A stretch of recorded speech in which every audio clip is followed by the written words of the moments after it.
नमस्कार दोस्तों, आज है 10 मई 2020। Sharma online academy current affair की दुनिया में आप लोग का स्वागत करता है। तो चलिए शुरू करते हैं। दोस्तों, मैं इस वीडियो के अंत में आप लोग को एक क्वेश्चन दूंगा जिसका आप लोग आंसर कमेंट बॉक्स में अवश्य लिखें। तो चलिए दोस्तों शुरू करते हैं। सबसे पहला क्वेश्चन है कि विश्व थैलेसीमिया दिवस कब मनाया जाता है। तो विश्व थैलेसीमिया दिवस हर साल 8 मई को मनाया जाता है, यानी ऑप्शन नंबर क सही है। विश्व थैलेसीमिया दिवस विश्व स्तर पर हर वर्ष 8 मई को मनाया जाता है। थैलेसीमिया एक जीर्ण और आनुवांशिक रक्त विकार है जिसके कारण एक मरीज का शरीर पर्याप्त हीमोग्लोबिन नहीं बना पाता है और परिणाम स्वरूप एनीमिया का शिकार हो जाता है। विश्व थैलेसीमिया दिवस 2020 की थीम है थैलेसीमिया के लिए एक नए युग की शुरुआत, नई चिकित्सा के मरीजों के लिए सुलभ और सस्ती बनाने के इस वैश्विक प्रयास के लिए समय। तो चलिए दोस्तों अगले क्वेश्चन की ओर हम लोग बढ़ते हैं। विश्व प्रवासी पक्षी दिवस कब मनाया जाता है। तो विश्व प्रवासी पक्षी दिवस हर साल 2 बार मनाया जाता है। ऑप्शन नंबर क सही है, जिसमें 9 मई और 10 अक्टूबर को हर साल मनाया जाता है। 2006 में संयुक्त राष्ट्र ने विश्व प्रवासी पक्षी दिवस को एक वर्ष में 2 विशेष तिथियों पर मनाने का निर्णय लिया। मई और अक्टूबर में दूसरा शनिवार को मनाया जाता है। विश्व प्रवासी पक्षी दिवस 2020 को 9 मई और 10 अक्टूबर 2020 को मनाया जाएगा। इस दिन का उद्देश्य प्रवासी पक्षियों और उनके आवासों के संरक्षण की आवश्यकता पर ध्यान देना है। और इस वर्ष का प्रवासी पक्षी दिवस का थीम है बर्ड्स कनेक्ट आवर वर्ल्ड। तो चलिए दोस्तों अगले क्वेश्चन की ओर हम लोग बढ़ते हैं। मूडीज ने भारत की जीडीपी वृद्धि को घटाकर कितना कर दिया है। तो मूडीज ने भारत की जीडीपी को घटाकर 0% यानी 0 कर दिया है। मई 2020 में वैश्विक रेटिंग एजेंसी मूडीज ने चालू वित्त वर्ष 2020-2021 के लिए भारत की जीडीपी विकास दर 0 तक गिरा दिया है। हालांकि एक सकारात्मक पहलू यह भी है कि इसने 2021-2022 में भारत की जीडीपी विकास दर में 6.6% तक की उछाल का अनुमान लगाया है। तो चलिए दोस्तों अगले क्वेश्चन की ओर हम लोग बढ़ते हैं। संजीवनी ऐप किसने लॉन्च किया है। तो अभी हाल ही में संजीवनी ऐप आयुष मंत्रालय ने लॉन्च किया है, यानी ऑप्शन नंबर ख सही है। तो चलिए दोस्तों इस क्वेश्चन के बारे में कुछ हम लोग जान लेते हैं। केंद्रीय स्वास्थ्य और कल्याण मंत्री डॉक्टर हर्षवर्धन ने दिल्ली में कोविड-19 स्थिति से संबंधित संजीवनी ऐप और 2 आयुष आधारित अध्ययन शुरू किए हैं। इसे आयुष मंत्रालय द्वारा विकसित किया गया है। एप्लीकेशन से जनसंख्या के बीच आयुष का पक्ष पोषण और उपाय की स्वीकृति और उपयोग और कोविड-19 की रोकथाम में इसके प्रभाव पर डेटा उत्पन्न करने से मदद मिलेगी।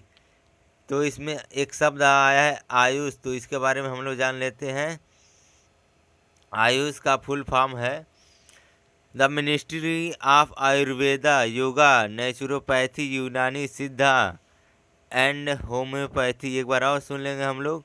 The ministry of Ayurveda, yoga, naturopathy, यूनानी सिद्ध एंड होम्योपैथी। इसके ऑफिस होल्डर हैं श्रीपद नाइक। इसकी स्थापना 9 नवंबर 2014 को हुआ था। इसका हेडक्वार्टर न्यू दिल्ली, इंडिया में है। तो चलिए दोस्तों अगले क्वेश्चन की ओर हम लोग बढ़ते हैं। किस प्रदेश में श्रम कानूनों को निलंबित करने की मंजूरी दे दी है। तो इसका सही आंसर है उत्तर प्रदेश सरकार ने श्रम कानूनों को निलंबित करने के लिए मंजूरी दे दिया है। उत्तर प्रदेश सरकार ने अगले 3 वर्षों के लिए राज्य में अधिकांश श्रम कानूनों को निलंबित करने वाले अध्यादेश को मंजूरी दे दी है। ऐसा कोविड-19 के मद्देनजर हुए लॉकडाउन के कारण चल रही मंदी के दौर में अर्थव्यवस्था को मजबूती देने के लिए अधिक निवेश आकर्षित करने के लिए किया गया है। अध्यादेश को उत्तर प्रदेश लेबर लॉ से अस्थायी छूट अध्यादेश नाम दिया गया है। तो उत्तर प्रदेश आया है, तो इसके बारे में हम लोग जान लेते हैं। उत्तर प्रदेश की राजधानी है लखनऊ। उत्तर प्रदेश के चीफ मिनिस्टर हैं योगी आदित्यनाथ। तो चलिए दोस्तों अगले क्वेश्चन की ओर हम लोग बढ़ते हैं। कैलाश मानसरोवर के लिए लिंक रोड का उद्घाटन किसने किया है? तो अभी हाल ही में कैलाश मानसरोवर का रोड बना है, तो इसका उद्घाटन रक्षा मंत्री राजनाथ सिंह ने किया है। तो रक्षा मंत्री राजनाथ सिंह ने 8 मई 2020 को वीडियो कॉन्फ्रेंसिंग के माध्यम से कैलाश मानसरोवर के लिए लिंक रोड का उद्घाटन किया। लिंक रोड धारूचला से लिपुलेख चीन बॉर्डर को जोड़ती है, जिसे कैलाश मानसरोवर यात्रा मार्ग के रूप में जाना जाता है। मंत्री ने पिथौरागढ़ से गुंजी तक वाहनों के काफिले को भी हरी झंडी दिखाकर रवाना किया। तो चलिए दोस्तों अगले क्वेश्चन की ओर हम लोग बढ़ते हैं। प्रवासी राहत मित्र ऐप किसने लॉन्च किया है? तो अभी हाल ही में प्रवासी राहत मित्र यूपी सरकार ने लॉन्च किया, यानी ऑप्शन नंबर ख सही है इस क्वेश्चन का। यूपी सरकार ने देश के विभिन्न हिस्सों से लॉकडाउन के बाद लौट रहे राज्य के प्रवासी कामगारों के लिए प्रवासी राहत मित्र ऐप लॉन्च किया है। इस बहुउद्देशीय ऐप का उद्देश्य प्रवासी श्रमिकों को सरकारी योजनाओं का लाभ प्रदान करना है। तो चलिए दोस्तों अगले क्वेश्चन की ओर हम लोग बढ़ते हैं। किस राज्य सरकार ने 10वीं छात्रों को पदोन्नति करने की घोषणा की है? तो अभी हाल ही में पंजाब सरकार ने 10वीं छात्रों को पदोन्नति करने की घोषणा की है। पंजाब के मुख्यमंत्री कैप्टन अमरिंदर सिंह ने घोषणा की है कि पंजाब स्कूल शिक्षा बोर्ड के तहत 10वीं कक्षा के छात्रों को कोई परीक्षा नहीं देनी होगी और प्री बोर्ड परीक्षा में उनके प्रदर्शन के आधार पर पदोन्नत किया जाएगा। कक्षा 11वीं और 12वीं के छात्रों के लिए राज्य केंद्र सरकार के निर्णय का पालन करेगा।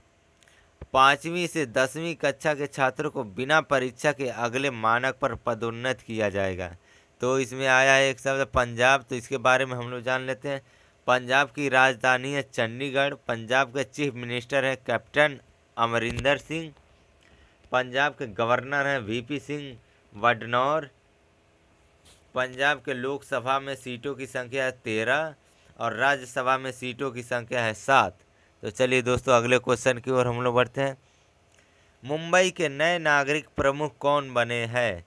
तो मुंबई के नए नागरिक प्रमुख इकबाल चहल बने, यानी ऑप्शन नंबर ख सही है। राज्य के शहरी विकास विभाग के प्रधान सचिव इकबाल चहल को प्रवीण परदेसी की जगह मुंबई के नए नागरिक प्रमुख के रूप में नियुक्त किया गया है।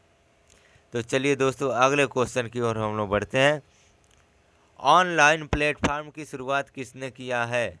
तो अभी हाल ही में ऑनलाइन प्लेटफॉर्म की शुरुआत महिंद्रा ने किया है।